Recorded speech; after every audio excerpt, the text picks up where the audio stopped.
মধ্যপ্রাচ্যের রণক্ষেত্র কি এবার আরও বড় কোনো মহাপ্রলয়ের দিকে এগিয়ে যাচ্ছে?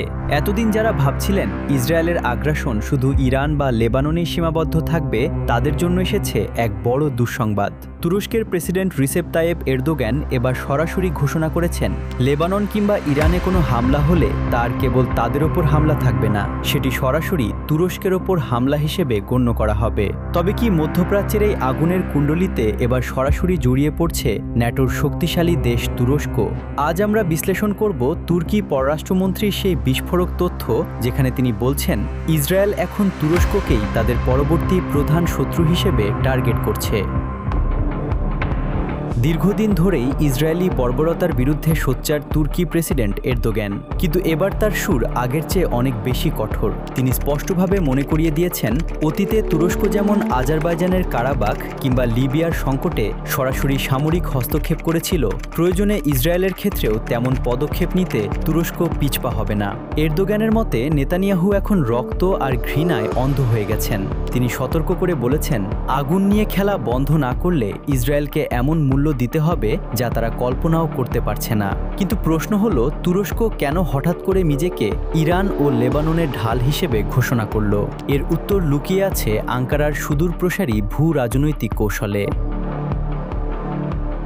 ঠিক এই সময়েই তুরস্কের পররাষ্ট্রমন্ত্রী হাকান ফিদান এক চাঞ্চল্যকর তথ্য সামনে এনেছেন। তিনি বলছেন, দখলদার ইসরায়েল খুব শীঘ্রই তুরস্ককে তাদের নতুন শত্রু হিসেবে ঘোষণা করতে পারে। ফিদানের যুক্তি অত্যন্ত স্পষ্ট।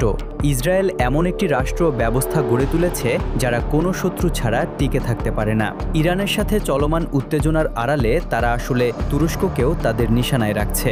এদিকে পাকিস্তানের মধ্যস্থতায় ইরান ও যুক্তরাষ্ট্রের মধ্যে আলোচনার একটি সুযোগ তৈরি হলেও গত শনিবার ইসলামাবাদের বৈঠক কোনো চুক্তি ছাড়াই শেষ হয়েছে।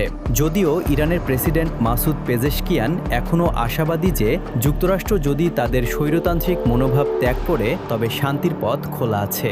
কিন্তু ওয়াশিংটন কি আদৌ তা শুনবে, নাকি ইসরায়েলকে ব্যবহার করে পুরো মধ্যপ্রাচ্যকে ধ্বংসের দিকে ঠেলে দেবে?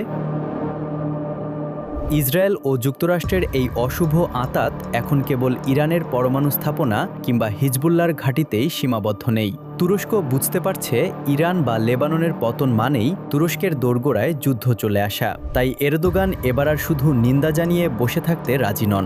তিনি বলছেন, আলোচনার টেবিল যদি ব্যর্থ হয় তবে ইসরায়েলের বিরুদ্ধে কঠোর পদক্ষেপ নেওয়া তাদের জন্য বাধ্যতামূলক হয়ে উঠবে। বিশেষ করে যুদ্ধবিরতির নাম করে যখন লেবাননে শত শত নিরস্ত্র মানুষকে হত্যা করা হচ্ছে, তখন মুসলিম বিশ্বের অন্যতম শক্তিশালী সামরিক শক্তি হিসেবে তুরস্কের এই অবস্থান ইসরায়েলের জন্য বড় একটি দুঃস্বপ্ন হয়ে দাঁড়িয়েছে। কিন্তু ট্রাম্প প্রশাসন কিংবা নেতানিয়াহু কি তুর্কি প্রেসিডেন্টের এই হুঁশিয়ারিকে পাত্তা দেবে? এরদোগান কি সত্যি কারাবাখ বা লিবিয়ার মতো ইসরায়েলে সরাসরি তুর্কি সেনা পাঠাবেন, নাকি এটি কেবলই একটি রাজনৈতিক চাপ তৈরির কৌশল?